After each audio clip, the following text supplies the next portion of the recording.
Bueno, muy buenos días. Soy la doctora Begoña Torreolmo y quiero empezar dando las gracias a la Universidad de Anáhuac y a la Asociación de Antiguos Alumnos del Máster en Banca y Mercados Financieros por su invitación a impartir esta conferencia. Siempre es un placer estar en la Universidad de Anáhuac y son muchos años participando de este producto tan exitoso. La conferencia que les voy a impartir lleva por título El canal del crédito en la Unión Europea, que responde a una de las líneas de investigación en la que estamos trabajando desde hace años el grupo de banca, finanzas de la empresa de la Universidad de Cantabria, grupo de investigación del que soy responsable.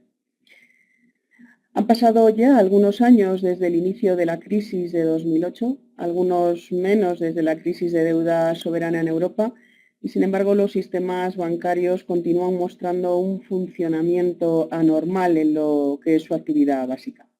El canal de crédito es fundamental, sobre todo en aquellos países donde la dependencia de la financiación bancaria es más alta. Mi principal objetivo en los próximos minutos es centrarme en el análisis del canal del crédito en la Unión Europea para mostrarles los asimétricos efectos que en la Unión Económica y Monetaria ha supuesto el riesgo soberano sobre la transmisión de la política monetaria a través del canal del crédito. En primer lugar,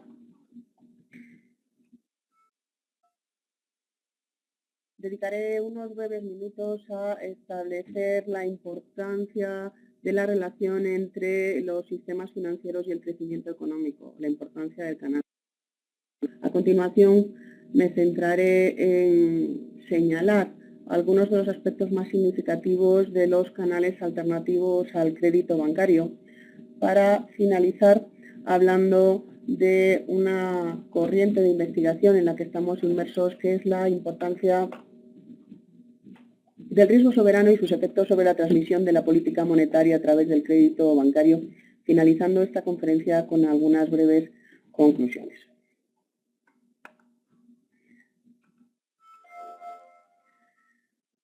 En primer lugar, como les decía, me gustaría insistir en cómo el sector financiero juega un papel clave en el desarrollo y en el crecimiento económico, condicionado a través de su evolución en el devenir de la sociedad. La importancia del sistema financiero en el desarrollo económico ha sido y sigue siendo uno de los cuerpos de investigación en banca y finanzas. La definición del sistema financiero lo dice todo: conjunto de activos, mercados e instituciones que permiten la canalización del ahorro hacia la inversión.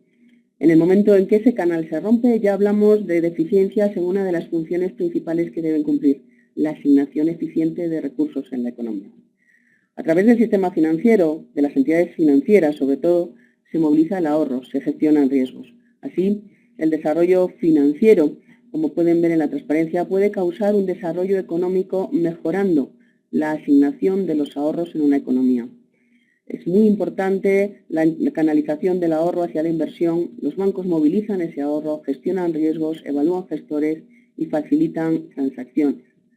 Los clásicos y seminales trabajos de King y Levin desarrollan una visión más completa, incluyendo los roles centrales que desempeñan los intermediarios financieros, tales como la selección empresarial y la financiación de inversiones tangibles e intangibles que conducen a la innovación. El desarrollo económico está relacionado no solo con el desarrollo del sistema bancario, sino también con el desarrollo de otros sistemas de intermediación financiera y asignación de capital, tales como los mercados de capitales, la liquidez, y como veremos luego reflejados en el Memorandum of Understanding firmado entre España y Europa en el año 2013.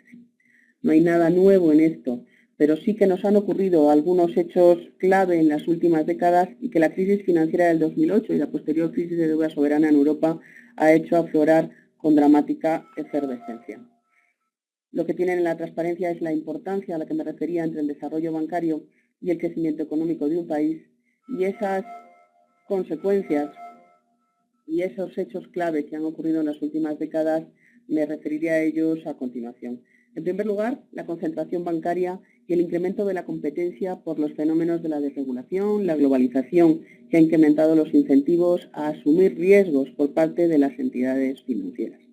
Esta asunción de riesgos se ha visto incrementada por la intensidad y la duración de periodos alcistas de la economía, hecho políticas monetarias expansivas y crecimiento excesivo del riesgo del crédito bancario. La innovación financiera, que como tal es positiva, si mejora la canalización del crédito a la inversión, ha permitido enmascarar, si me permiten, o ocultar algunos mayores riesgos. De ahí la complejidad de algunos activos financieros, productos estructurados que quizás no conocíamos el riesgo real que tenían intrínseco. Es evidente, permítanme señalar, que ha habido fallos de supervisión y de regulación al respecto. Es decir, del riesgo sistémico, no era la primera vez que lo veíamos, son constantes y lo seguirán siendo las crisis bancarias en la historia, pero por primera vez lo hemos percibido en el caso europeo con la crisis de deuda a la que luego nos referiremos detenidamente. El racionamiento del crédito, el saldo de crédito a empresas en la eurozona, se contrajo debido a que los balances de un número importante de bancos europeos revelaban una significativa morosidad oculta que no invitaba a abrir el canal del crédito a la financiación bancaria. Consecuencia de todo ello es, en muchos casos, la exclusión financiera que sería objeto de otra conferencia con los ámbitos de las microfinancias y otros modelos alternativos de crédito bancario y no bancario. En nuestro caso, en el caso español, en este tema, debemos añadir como un elemento idiosincrático de nuestra economía la crisis de las cajas de ahorro, que habían apoyado históricamente el tejido empresarial en nuestro país, pero que concentraron demasiado riesgo en sectores que se vieron derrumbados por la crisis, como fue, por ejemplo, el de la construcción. La importancia de un saneado sistema bancario es innegable, así como la necesidad de un fortalecimiento institucional. En ese sentido, permítanme que exprese públicamente que estoy, como no podía ser de otra manera, totalmente de acuerdo con los que opinan, y ya es un hecho desde hace 2 años aproximadamente, el hecho de la unión bancaria, la activación de los mecanismos llamados MUS o MUR y MUR, el mecanismo único de supervisión y el mecanismo único de regulación, son probablemente uno de los escasos efectos positivos que hemos podido sacar de esta importante crisis. El Banco Central Europeo a este respecto ha asumido la supervisión bancaria de todos los bancos de la eurozona, los más de 6.000 entidades de nuestro entorno. Las pruebas de resistencia y la evaluación de la calidad de los activos bancarios han sido los exámenes parciales que han dado lugar a que el Banco Central Europeo asuma la máxima responsabilidad supervisora, primero de los pilares sobre los que descansa la Unión Europea. Disponer de un sistema común de supervisión es fundamental para garantizar las mismas reglas de juego en el conjunto del área monetaria y para permitir una correcta y homogénea evaluación de los riesgos bancarios. Una vez puesta en valor la importancia del sistema financiero y señalar algunas de nuestras peculiaridades, este tema me permite enlazar con la siguiente reflexión, el segundo punto de lo que es la conferencia que les presento, que se centra en insistir que el sistema financiero no es solo el sistema bancario. ¿Por qué son tan necesarios los canales alternativos al crédito bancario? En España y en Europa, y en España en particular, lo que tienen ahí es el reflejo, por ejemplo, del número de empresas cotizadas, de compañías cotizadas en distintos países. Señalo en azul el caso de España. Pueden ver que el número de empresas cotizadas es menor de lo que probablemente por Producto Interior Bruto nos correspondía. Esto se explica porque, como les decía, en España y en Europa en general el tejido empresarial es muy dependiente de la banca, tanto para financiar inversión en activos como para el circulante. Esto se produce en mucha mayor medida en las pequeñas y medianas empresas y en cualquier otro modelo empresarial que no encaja a priori con los estándares de evaluación crediticia clásicos. Las razones de esto pueden ser muchas, probablemente el reducido nivel de internacionalización de nuestras empresas, cuestiones culturales, ¿por qué negarlo?, preservar la intimidad de la empresa y no someterse a las reglas de mercado, desconocimiento. Es verdad que también no ha hecho falta, puesto que la financiación bancaria cubría absolutamente todas las necesidades de la economía real, o bien parámetros típicos de algún colectivo de empresas donde no quiero perder el control de mi empresa, desarrollo tardío de los mercados de capitales, o bien otras cuestiones como el no tener mercados preparados para pequeñas y medianas empresas a los que luego nos referiremos sobre su necesidad y que en el caso español están abiertos desde el año 2009. La crisis financiera sí que puso de manifiesto precisamente que la incidencia mayor del racionamiento de créditos ha estado en las pequeñas y medianas empresas. Y si bien es cierto que tras años de sequía del canal del crédito, el sector bancario está emprendiendo una mayor diversificación del crédito en la que la PYME está ganando mayor protagonismo, esta lógica contrasta, no nos vamos a engañar, con las disposiciones regulatorias recientes, en particular los acuerdos de regulación de solvencia de Basilea III y su transposición a Europa mediante la directiva CDR4, que penalizan el crédito a la PYME tanto en términos de recursos propios exigidos como en el coste esperado de este crédito. Por eso es necesario, debemos fomentar canales alternativos a la banca e interiorizarlos en el balance de nuestros proyectos de emprendimiento y planes de expansión empresariales. Existen diferentes fórmulas de financiación no bancaria y que se señalaban en el Memorandum of Understanding entre España y la Unión Europea, donde ya se señalaba la importancia de que los mercados de capitales nacionales deben ser un motor de desarrollo para la economía española, como lo son en algunos otros países europeos de nuestro entorno más cercano.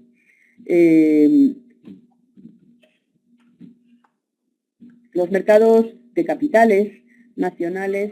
como les decía, han de ser ese motor de desarrollo, formar parte de ese motor de desarrollo como canal alternativo y complementario, en ningún caso sustitutivo a la financiación bancaria. En ese sentido, cabe destacar dos apuestas importantes en la reciente economía española, como son la puesta en marcha del mercado alternativo bursátil o del mercado alternativo de renta fija, lo que denominamos el MAP y el MARF. El MAP surge en 2009 en España como una alternativa de financiación bancaria basada en el éxito del Alternative Investment Market, el AIM británico, o el Alternest francés, creado en 2005. El nacimiento del MAP se establece como una solución al problema del acceso a la financiación del que venimos hablando, o un canal de crédito alternativo a la banca. Es un mercado dirigido a empresas de reducida capitalización que pretenden expandirse. Dicho mercado proporciona a las pymes financiación bajo la forma de recursos propios, junto a más transparencia, liquidez y una valoración de mercado en todo momento. El principal objetivo es dotar de liquidez a la empresa en fase de expansión mediante la aportación de recursos propios, como les decía. Por esa razón, el MAP proporciona a las empresas una regulación diseñada específicamente para ellas y unos costes y procesos adaptados a sus características.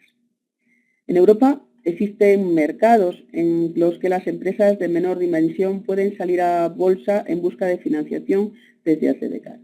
El primero, y que les nombraba anteriormente, es el AIM británico, que data de 1995. Es un mercado maduro, es un mercado consolidado, en el que cotizan más de 1.500 empresas cuya nacionalidad no se limita únicamente a Gran Bretaña, ya que el 20% del mercado lo componen compañías de otras nacionalidades, tanto de la Unión Europea como de Estados Unidos, por ejemplo. El siguiente en aparecer en Europa fue el mercado alternativo bursátil francés, Alternest, más reciente, creado en 2005, y los éxitos de estos mercados han sido la referencia para implantar el MAP en España, donde ya hay estudios recientes en que las 39 empresas ahora mismo cotizadas en el MAP podrían ampliarse a 800 potenciales empresas emisoras que cumplen las características para participar en este mercado. Si el MAP está orientado a la expansión vía fondos propios, las emisiones de renta fija han sido hasta el momento un segmento prácticamente reservado a las grandes empresas en España. Por ello se crea el mercado alternativo de renta fija, el MARF, que es otra de las vías a la financiación bancaria y al canal del crédito tradicional. El MARF empieza a funcionar en España el 7 de octubre de 2013 como una de las principales medidas tomadas por el gobierno vigente para sortear la falta de crédito de la banca que afectaba a las empresas de una manera especialmente cruda en aquellos años. Quizá el dato más interesante, más allá de las cifras de volumen de captación, es el hecho de que, como me refería en el caso del MAP, hay potenciales empresas alrededor de 600 que podrían beneficiarse con unos tamaños que vayan entre 20 y 25 millones de euros y con unas 30 emisiones anuales. Para los que estén poco familiarizados con estos mercados ya existentes en otros países, el MAF es un mercado alternativo para pymes de emisión de bonos y pagarés de renta fija con un plazo de 2-5 años. Las sociedades pueden acceder a liquidez a corto plazo para que puedan gestionar su fondo de maniobra, así como los fondos a medio plazo. Las empresas que quieran emitir su deuda tendrán que acreditar solvencia mediante una agencia de calificación, como es tradicional en cualquier emisión de títulos en los mercados, y tener una cuenta de resultados anuales. Está orientado para todo tipo de pymes, pero es cierto que inicialmente orientado en mayor medida porque es más fácil que cumpla los requisitos a aquellas empresas de tamaño medio. De hecho, solo podrán invertir inversores institucionales y si se quiere comparar, este mercado debe realizarse a través de fondos de inversión porque los importes de las emisiones suelen ser altos y así se diversifican las fuentes de financiación. Otra de las cuestiones en las que yo quisiera resaltar como canales alternativos y que son fundamentales para la financiación empresarial son otras posibilidades de financiación muy consolidadas en otras economías, también en España, pero sí que con un recorrido experimentado de menor nivel. Me estoy refiriendo al capital riesgo. Al capital riesgo, ya sea venture capital o private equity, en función del volumen que estemos manejando. Ambas modalidades, como ustedes sabrán, son similares conceptualmente, la aportación de capital en proyectos de inversión, pero la segunda, el private equity, está orientada hacia empresas más consolidadas y de mayor tamaño. De hecho, este mercado está mucho más consolidado, es más internacional y los grandes fondos de capital riesgo tienen un nicho de mercado muy definido para posteriores operaciones de fusiones y adquisiciones empresariales. El caso del venture capital es una actividad financiera consistente, de igual manera, en la oferta de financiación estable para pymes, generalmente de forma temporal y sin tener como meta el control de las empresas financiadas, al menos no en principio, con el objeto de favorecer su nacimiento o su expansión, siendo el objetivo del inversor la obtención de plusvalías que pueden originarse al vender o salir de la participación. Se infiere, por tanto, de la definición del venture capital algunas de las siguientes características que son las que quisiera que quedaran como reflejo claro de lo que son. Probablemente son inversiones de elevado riesgo, estamos hablando de que las empresas con menos de 3 años de trayectoria son las que tienen más probabilidades de fracasar. Estamos hablando de una orientación en general hacia pymes innovadoras, todo el segmento de startups. Estamos hablando de una participación temporal y casi siempre minoritaria, al menos en principio. Se ofrece asimismo apoyo gerencial y valor añadido en lo que puede ser un proceso, por ejemplo, de internacionalización empresarial, y la remuneración, la rentabilidad del venture capital tiene plusvalías cuando se sale del mercado. ¿Qué no hemos cuidado en España? No sé si es la expresión más acertada, quizás porque no nos hacía falta, como yo les decía, puesto que la financiación bancaria cumplía las necesidades y que debemos de consolidar. Estamos en proceso de consolidar ahora en menos tiempo que otros países. Pues en primer lugar, que el sector público se involucre en el capital riesgo, como puede ser, por ejemplo, el Fondo ICO Global. Es fundamental consolidar volumen, masa crítica suficiente y generar confianza para la atracción inicial de inversores privados, tanto nacionales como internacionales, que son muy importantes. La existencia de capital especializado resulta clave en la atracción de operadores extranjeros de capital riesgo y además su interés y confianza por la inversión se acrecenta si la operación se realiza de manera sindicada. También cabe destacar el papel de grandes empresas que crean fondos de capital riesgo con el objetivo de invertir en empresas de nueva creación que cubran el hueco de algunas de sus necesidades, permitan innovaciones o les generen sinergias. Empresas del IBEX 35 o de todos los índices bursátiles europeos, las grandes compañías cotizadas, también como la banca, son pioneras en este sentido en el fomentar de alguna manera el venture capital, lo que es el fomento de nuevas ideas dentro de sus propias estructuras. Pero el venture capital, como todo capital riesgo, invierte no con vocación de permanencia, sino para desinvertir y obtener plusvalías, como les decía, con la operación. ¿Qué reflexión me genera esto al respecto? Pues la necesidad de cerrar el círculo de la entrada y salida de capital como fórmula de financiación empresarial. Refiero a que las operaciones de venture capital tienen que estar apoyadas con vías de desinversión reales, algo que ahora, o que ha sido, más que ahora, ha sido bastante escaso, finalizando las operaciones con la venta de la participación a otros fondos de capital, riesgo o con pactos de recompra preestablecidos entre los socios. Es en ese sentido donde el financiamiento, por ejemplo, del mercado alternativo bursátil ofrece grandes y nuevas posibilidades. ¿Qué otras vías de financiación existen como alternativas al canal de crédito tradicional bancario? Fundamentalmente están los business angels y ahora más recientemente, pero con una fuerza, aunque relativo peso específico menor, el crowdfunding. Los business angels pueden cubrir el hueco, por ejemplo, para las startups, como les mencionaba anteriormente, puesto que estas figuras invierten en capital con el objetivo de obtener plusvalías si el proyecto se revaloriza con el tiempo. El apoyo a la creación de redes, otra vez con el objetivo de conseguir masa crítica y la obtención de beneficios fiscales, redundaría objetivamente en la consolidación de estas figuras. Sin olvidar, por supuesto, que desde el lado de la demanda no se debe de dejar de potenciar la creación de proyectos de calidad, proyectos de inversión rentables que son fundamentales para el avance de cualquier desarrollo económico. Lo que hay detrás del crowdfunding es el fomento de plataformas, muchas de ellas a través de redes sociales, que permiten a un inversor participar y definir una serie de proyectos de inversión en los que quiere estar presente sin grandes desembolsos. Formarían ambos, junto con las family offices, de lo que conocemos como la financiación informal. Una vez puesto en evidencia lo que es los tradicionales y no tradicionales modelos de canal de crédito, los bancarios y los no bancarios, me gustaría incidir en una cuestión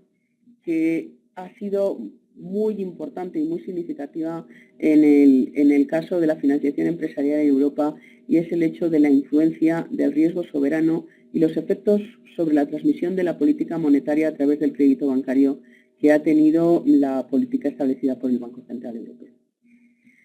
El estallido de la crisis de deuda soberana en 2010, ustedes saben que generó una creciente preocupación por el riesgo soberano, especialmente en los países,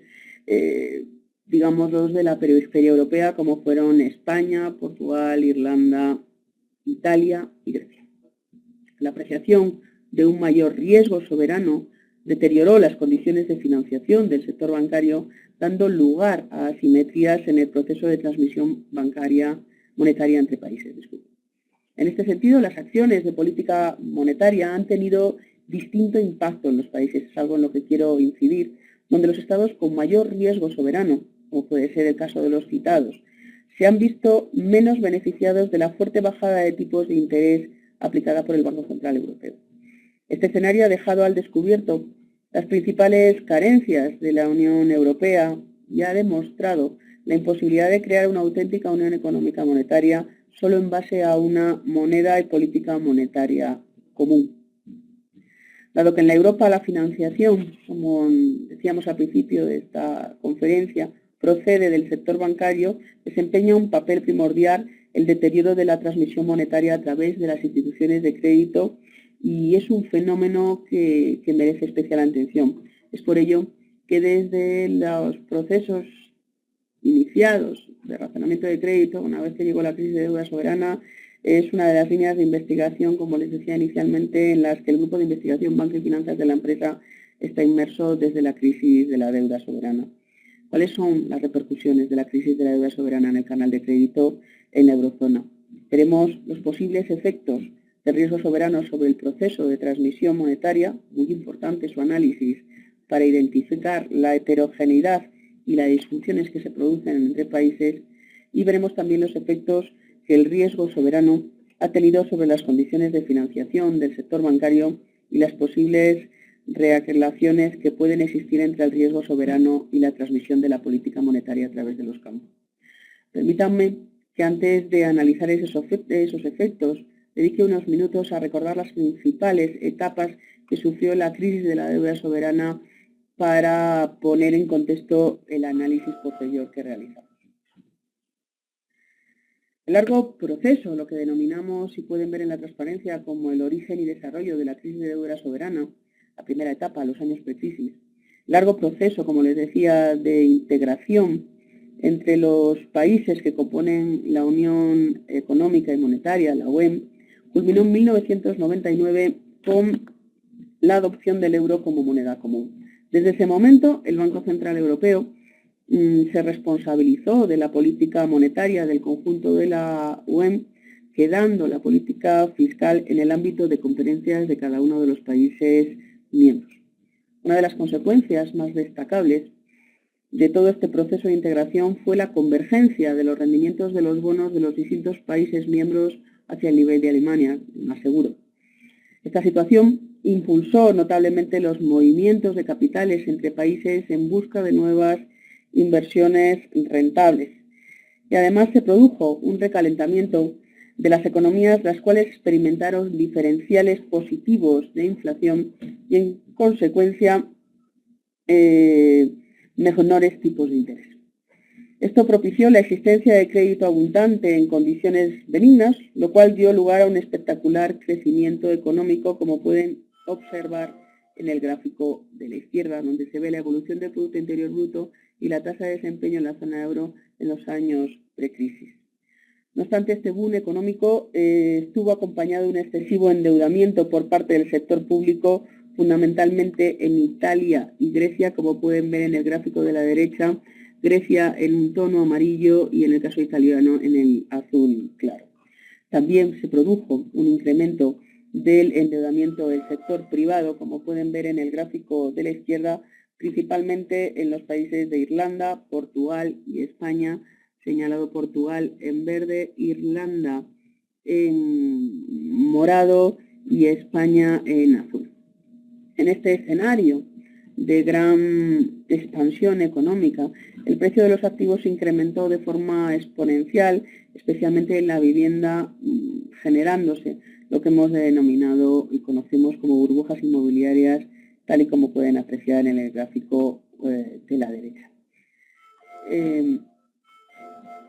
Como les decía, en esta situación, los gobiernos carecieron de una disciplina presupuestaria necesaria, la asignación del mismo riesgo de crédito a todos los países, pese a las importantes diferencias observadas en su situación presupuestaria, nos da cuenta, nos pone de manifiesto la infravaloración de riesgos que se produjo durante todo este periodo. Esta situación no contemplaba en ningún caso la posibilidad de que se produjese una crisis de deuda soberana como luego se produjo. Ante esta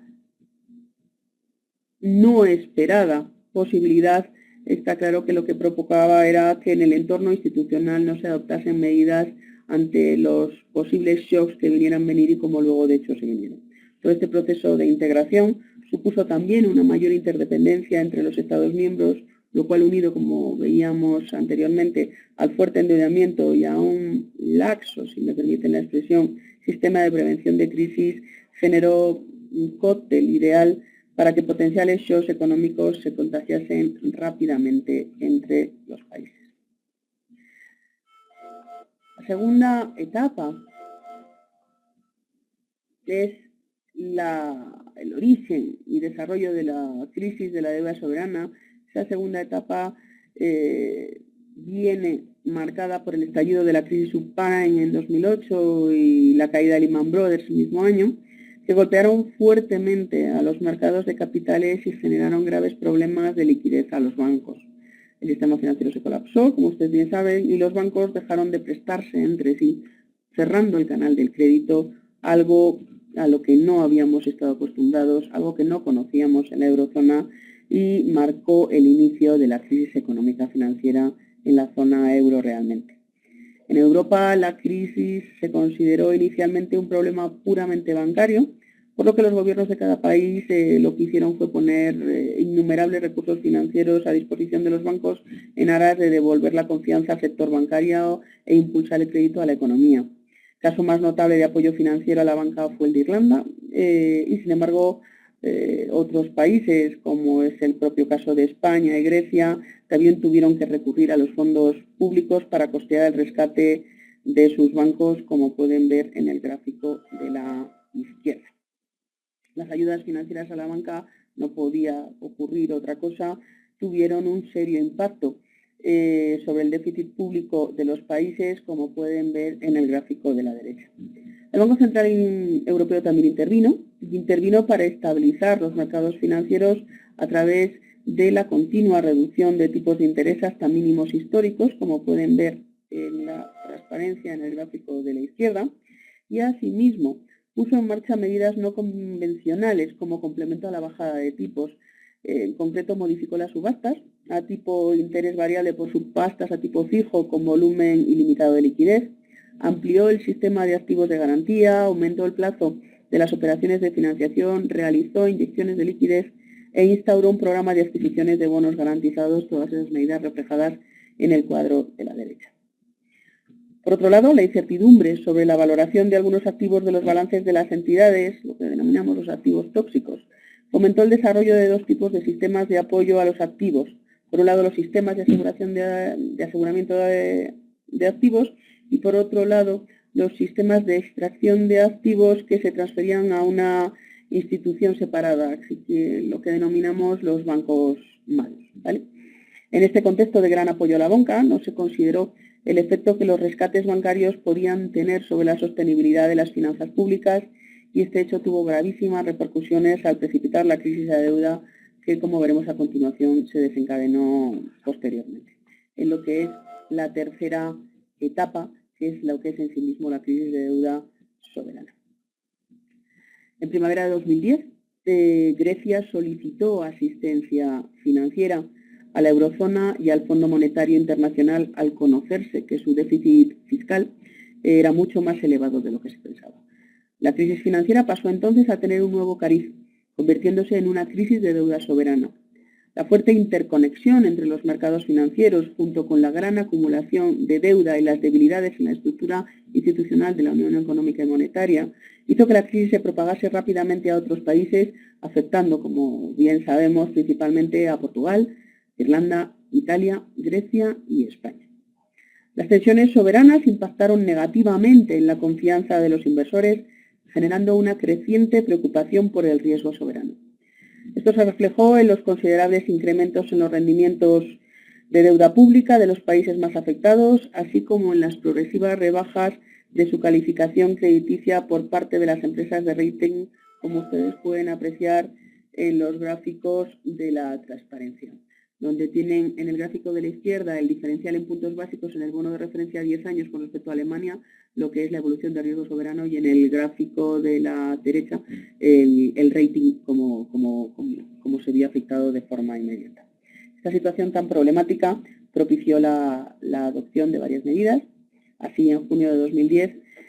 se constituyó el Fondo Europeo de Estabilidad Financiera con el propósito de financiar a los países de la UE con dificultades para acceder a los mercados de capitales. Este fondo se utilizó para financiar fundamentalmente los rescates de Irlanda en 2010 y la primavera del 2011 en el caso de Portugal. A su vez, el Banco Central Europeo introdujo medidas para favorecer el acceso a la financiación de los bancos y en este sentido prolongó la vigencia de sus medidas no convencionales, anunció un nuevo programa de adquisición de bonos garantizados y extendió la vigencia de sus operaciones de financiación en moneda extranjera y adoptó medidas en materia de activos con garantías para asegurar el acceso a la liquidez de los bancos. Asimismo, introdujo otro tipo de medidas como fue la puesta en marcha del programa de compra de valores para hacer frente al mal funcionamiento de algunos mercados de valores y garantizar la correcta transmisión de los impulsos monetarios. Estas medidas supusieron un alivio temporal para la crisis de deuda, pero no solucionaron el problema de fondo. ¿Cómo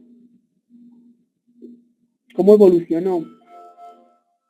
¿Cómo evolucionó? Y sería la última parte en la que yo me quiero centrar, donde los resultados que hemos obtenido creemos que son significativos y en cierta medida preocupantes, o por lo menos reflejan la necesidad de que la Unión Europea y Monetaria establezca otras medidas, además de lo que es una política monetaria. Bueno, pues el estallido de la crisis de deuda soberana generó una creciente preocupación por el impacto que el riesgo soberano puede tener sobre los intermediarios financieros, sus balances y su capacidad para conceder crédito. El empeoramiento del riesgo soberano incrementó los costes y redujo la disponibilidad de financiación de algunas entidades bancarias de la eurozona, dando lugar a una fuerte diferenciación de precios entre países, algo realmente preocupante. Estos mayores problemas de financiación condicionaron el proceso de transmisión de la política monetaria a través del crédito que concedían las entidades. Y en los próximos minutos lo que les voy a mostrar es los efectos que el riesgo soberano tuvo sobre las condiciones de financiación del sector bancario y el canal del crédito de la política monetaria.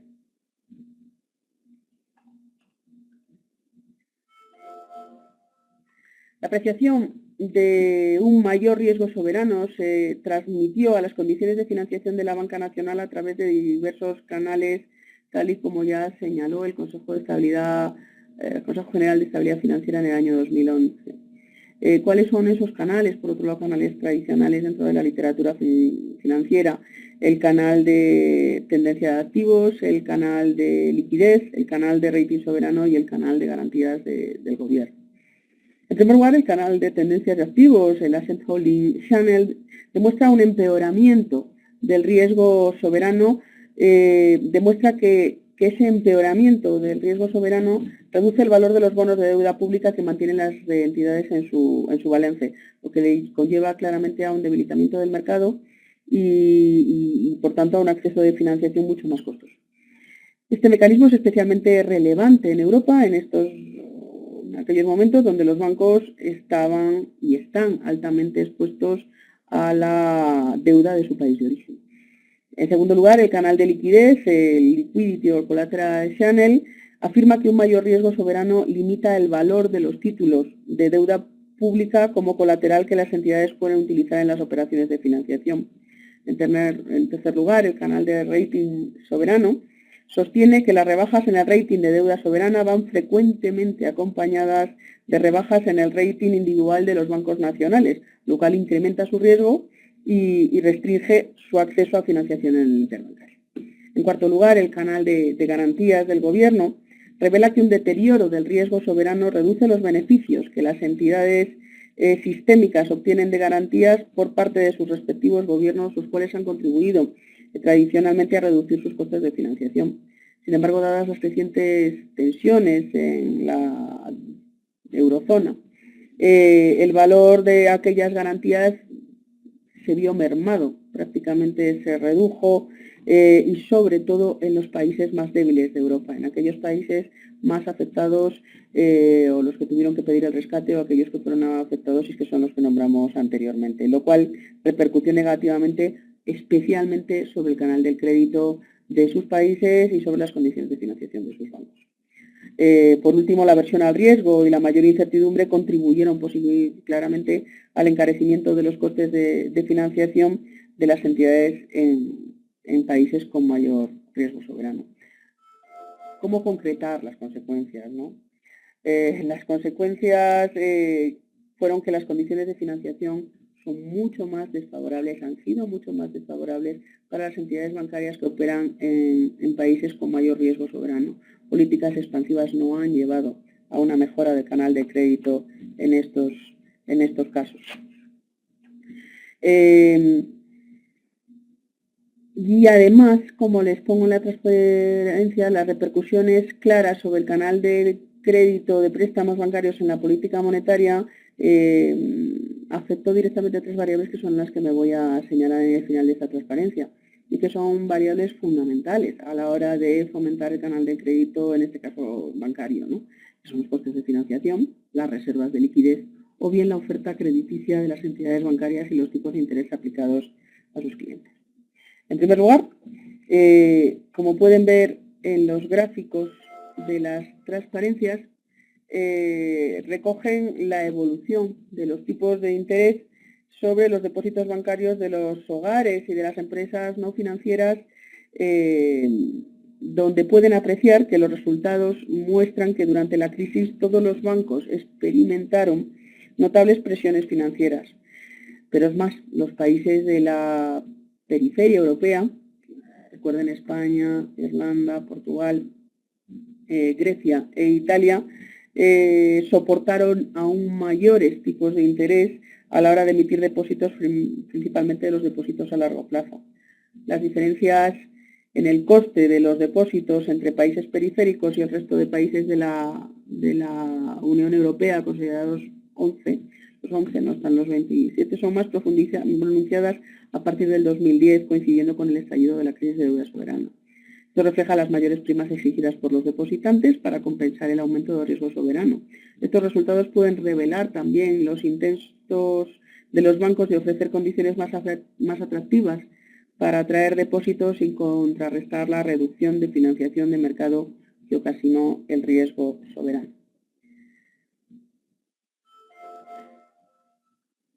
Lo que se refiere a la evolución de los costes de financiación de los bancos en los mercados de capitales, la segunda de las variables que quería analizar, los gráficos nos muestran la evolución de los costes de financiación en los mercados mayoristas a través de la prima de los CDS, los Credit Default Swap, de los principales bancos de cada país. Concretamente se comparan en los gráficos los CDS de los principales bancos de los países periféricos con el CDS del principal banco de Alemania, el país con el nivel de riesgo soberano más bajo. La prima sobre los CDS se incrementó en todos los países a raíz de la crisis de deuda en 2010. Sin embargo, los aumentos han sido mucho más notorios, mucho más significativos en los países intervenidos, los países periféricos. De acuerdo al Banco Central Europeo y en sus informes del año 2012, antes del estallido de la crisis de deuda soberana, el acceso a financiación del mercado por parte de las entidades dependía básicamente de su calificación crediticia a nivel individual. Sin embargo, posteriormente este acceso pasó a estar condicionado principalmente por el rating soberano en su país de origen, como nos referíamos anteriormente al canal del crédito riesgo. En el gráfico de la izquierda pueden ustedes apreciar que la correlación entre el CDS soberano y el bancario fue muy alta en la eurozona, siendo especialmente fuerte en los países intervenidos. Teniendo en cuenta solo el año 2009, año premio al estallido de la crisis de deuda, se observa que para los países periféricos esta correlación era menor en comparación con el periodo que incluye también el crédito, la crisis, parte de la crisis de deuda soberana. También se examina la incidencia de riesgo soberano sobre la liquidez por precaución que mantienen las entidades. Y es lo que tienen en el gráfico 6. La reciente crisis generó importantes perturbaciones en los mercados de crédito, lo cual indujo a las entidades a acumular liquidez en perjuicio de su oferta de préstamos, algo que repercute directamente en el canal de crédito bancario. Sin embargo, las entidades más afectadas por el riesgo soberano aún más incrementaron sus reservas de liquidez de forma mucho más fuerte y a su mayor riesgo de refinanciación fruto de sus elevados costes financieros. Como pueden ver en el gráfico 6, pues lo que les muestro es la evolución de la proporción media de liquidez sobre activos. En general, la banca de todos los países incrementó en aquel momento las reservas de liquidez durante la crisis. Sin embargo, dicho incremento fue mucho más pronunciado en varios países como Portugal, Irlanda o España, dado que la pendiente de la resta referente a su evolución de liquidez es superior a la que se obtiene para el resto de los países de la Unión Europea de los 11, como pueden ver en el caso de Portugal, o en la siguiente transparencia pueden ver el caso de Irlanda o el caso de España. Esta mayor pendiente nos indicaría que la liquidez aumentó de manera más rápida en Portugal, Irlanda y España, posiblemente debido a las mayores dificultades de financiación y, por supuesto, a su mayor aversión al riesgo, como no podía ser de otra manera. Sin embargo, no todos los países periféricos se vieron afectados por este hecho. La liquidez de los bancos italianos, pues tuvo una tendencia ligeramente creciente, pero no de la misma manera. Y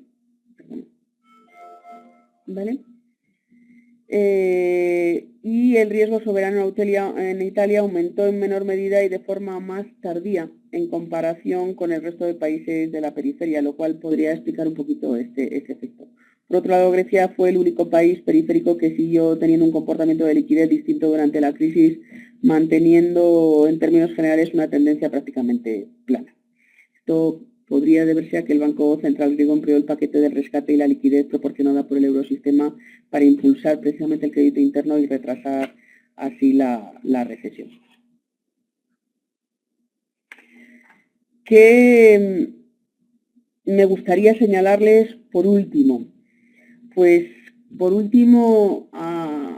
me gustaría señalar, y lo pueden ver en los gráficos que mantienen la transparencia, cómo la evolución de los tipos de interés del crédito a empresa, pues los tipos de interés aumentaron en estos países que hemos denominado periféricos y disminuyeron en el resto de los países de la Unión Europea del Fondo, lo que reveló que las distintas condiciones de financiación que han aplicado las entidades a sus clientes han sido diferentes. Y asimismo las pequeñas y medianas empresas pues fueron las más perjudicadas por la crisis de la deuda, ya que dependían principalmente de la financiación bancaria al no tener acceso a los mercados de capitales, como pueden ver en el gráfico de la derecha, donde tienen los tipos de interés de las operaciones de crédito a empresas hasta 1 millón de euros. Y de alguna manera, de esta forma, estaríamos generando lo que es o cerrando el círculo del por qué es tan necesario el canal o la existencia de canales de financiación alternativos. El análisis de los efectos del mayor riesgo sobre las 3 variables desarrolladas anteriormente, los costes, la liquidez y los tipos de interés, nos permite ir concluyendo que el canal de préstamos bancarios de la política monetaria no se ha transmitido igual entre países. Y otro posible efecto que deberíamos tener en cuenta es que la influencia del riesgo soberano sobre el canal de préstamos bancarios va a seguir siendo distinta siempre que haya expansiones o restricciones monetarias. Una política monetaria restrictiva conduce a una disminución de la oferta de préstamos, ya que repercute sobre el acceso de las entidades a fondos prestables, me da igual depósitos y financiación de mercado, y su coste. Esta reducción del crédito debiera ser más acusada para las entidades que operan en países con riesgo soberano elevado, dados los mayores costes y las mayores restricciones que soportan para acceder a financiación, así como hemos visto el que siempre tratan de acaparar más liquidez, como ha sido en el caso de la Europa más reciente. Por otra parte, el efecto beneficioso de una política monetaria expansiva, como es la que ha seguido el Banco Central Europeo sobre la oferta de crédito, es menor en países con elevado riesgo soberano. Una bajada de tipos a raíz de una expansión monetaria alivia las fricciones financieras e incrementa los activos que las entidades pueden prestar. Y asimismo, tipos de interés más bajos reducen el riesgo de la cartera de préstamos de las entidades, lo cual las incentiva a expandir su oferta de préstamos y a relajar sus normas de concesión de créditos. Es algo muy estudiado en la literatura financiera. Sin embargo, las entidades con países con riesgo soberano alto nos hemos encontrado que se ven menos beneficiadas de esta bajada de tipos de interés, ya que su acceso a la financiación es más limitado, más costoso y que además tienden a mantener mayores reservas de liquidez por cautela. En consecuencia, dichas entidades serían menos capaces de transmitir plenamente los efectos expansivos que sobre el crédito tiene la relajación de las condiciones monetarias.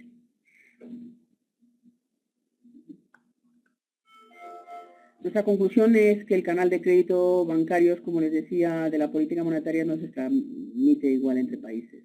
Este efecto beneficioso de una política monetaria, como les decía, expansiva es menor en países con riesgo soberano por los mayores costes a los que se ven sometidos, su dificultad mayor al acceso a la financiación y su tendencia a tener mayores reservas de liquidez. Y todo ello a pesar de que una política de bajada de tipos en principio lleva a una expansión monetaria, alivia las fricciones financieras e incrementa los activos que las entidades pueden prestar, y también a que la bajada de tipos reduce el riesgo de la cartera de préstamo e incentiva a relajar la concesión, porque reducen el riesgo. Sin embargo, los efectos han sido totalmente asimétricos. Este es el gráfico 9, donde ven la evolución del crédito bancario y de los tipos de interés del Banco Central Europeo, al que me refería, tanto en los países periféricos como en el resto de los países de la Unión Europea. Esta transparencia, discúlpenme, está repetida, y acabaría esta presentación con algunas conclusiones que me gustaría que quedasen reflejadas. La fragmentación financiera que se produjo durante la crisis y la constatación de un vínculo entre los riesgos soberanos y bancarios han reducido la efectividad de la política monetaria única. En ese sentido, creemos que la unión bancaria, a través del mecanismo único de supervisión y el mecanismo único de regulación, representa un paso importante y necesario en el proceso de integración. pilares, como les decía, como son el MUS, el MUR y las distintas directivas sobre sistemas de garantía de depósitos comunes. Esto no alivia o no es suficiente, sino que son necesarias otras medidas complementarias que rompan con la espiral de riesgo soberano y bancario y frenen la fragmentación financiera. El sistema financiero debe ser reforzado con medidas complementarias, con mayores exigencias de capital y la adopción de todos los criterios de Basilea III, lo cual disminuiría la posibilidad de que se produzcan nuevamente crisis bancarias o que se produzcan de la misma manera. Además, los países con excesivo déficit deberían establecer un mejor control de sus finanzas con el fin de reducir los diferenciales en el rendimiento de los bonos soberanos. Por último, creemos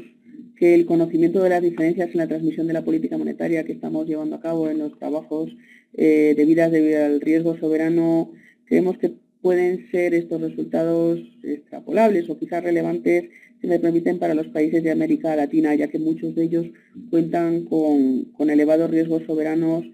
o han atravesado, como sabemos, importantes crisis de deuda soberana. En Europa, el apoyo financiero proporcionado por el Banco Central Europeo a los bancos de los países en dificultades fue crucial para evitar un agravamiento de la crisis. A diferencia del Banco Central Europeo, cuyos fondos provienen de aportaciones de numerosos países, los bancos centrales de los países latinoamericanos no disponen generalmente de recursos suficientes para realizar una actuación similar. Y, sin embargo, a diferencia del Banco Central Europeo,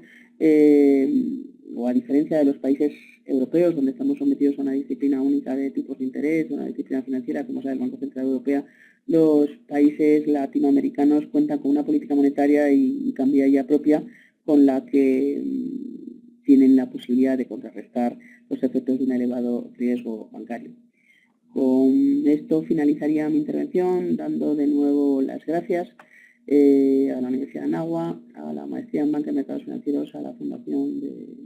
UCEIF, la Universidad de Cantabria y del Banco Santander y, por supuesto, a la Asociación de Antiguos Alumnos, Alberto Rivera y demás. Muchísimas gracias.